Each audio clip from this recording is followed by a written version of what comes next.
Hi, Alexander here. I'm going to talk about the parable of the tribes and why we have war. So it's a question that is often difficult for people to understand. Why is it that there's so much war in the world when all of us are wanting peace? Even those people who are creating the war would generally say that they're fighting in order to have peace. So why is all this fighting? Yeah? So the story that I've heard called the parable of the tribes. It's a book that you can find and read, a big, long, fat book if you really want to read it. But the basic story is there's 10 tribes. And each of those tribes is living in peace and harmony, friends with their neighbours, they're having a good time. And one of those tribes decides that they want to invade their neighbours, take over some of the stuff that belongs to their neighbours. Now what's going to happen? One option is that this aggressive tribe is going to take over everybody and create a more aggressive society. The other option is that the other tribes are going to fight back and defend themselves and create a more aggressive society. And so whatever happens, power is increased. The power of aggression or the power of defending yourself, power becomes stronger in those societies.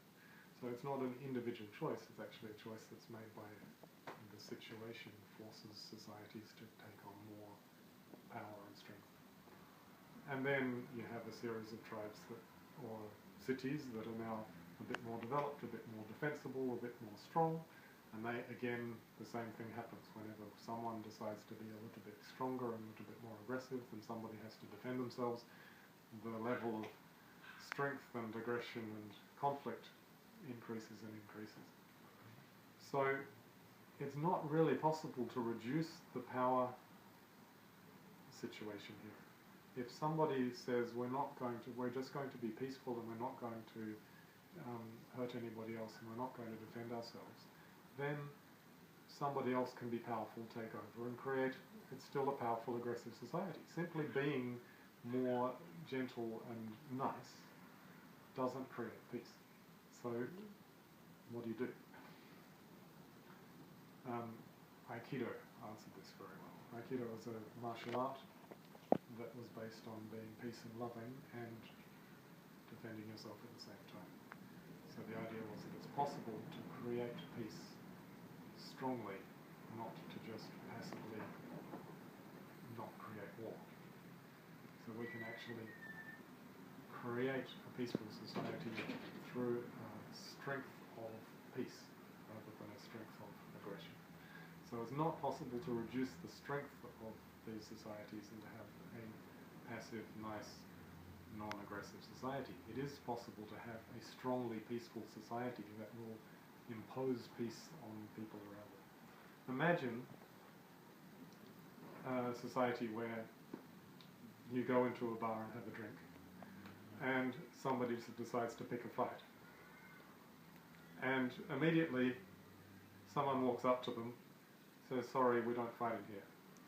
And they go, yeah, I'm going to fight you. And they try and punch them, and the guy just grabs his hand and takes him outside and closes the door. It was like, okay, if you want to come back inside, you're going to have to be peaceful.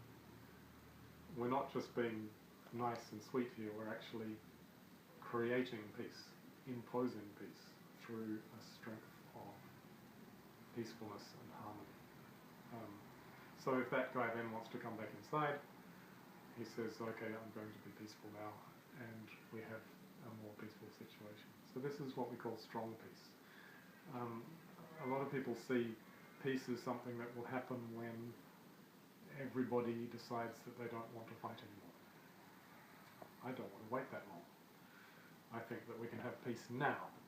We have peace through us being strong enough in our own peace that we can create peace even among people who don't want to be peaceful. That we can go in and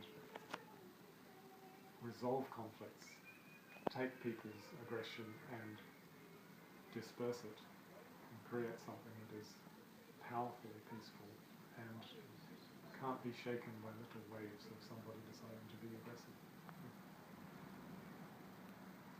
Wow. Thank you.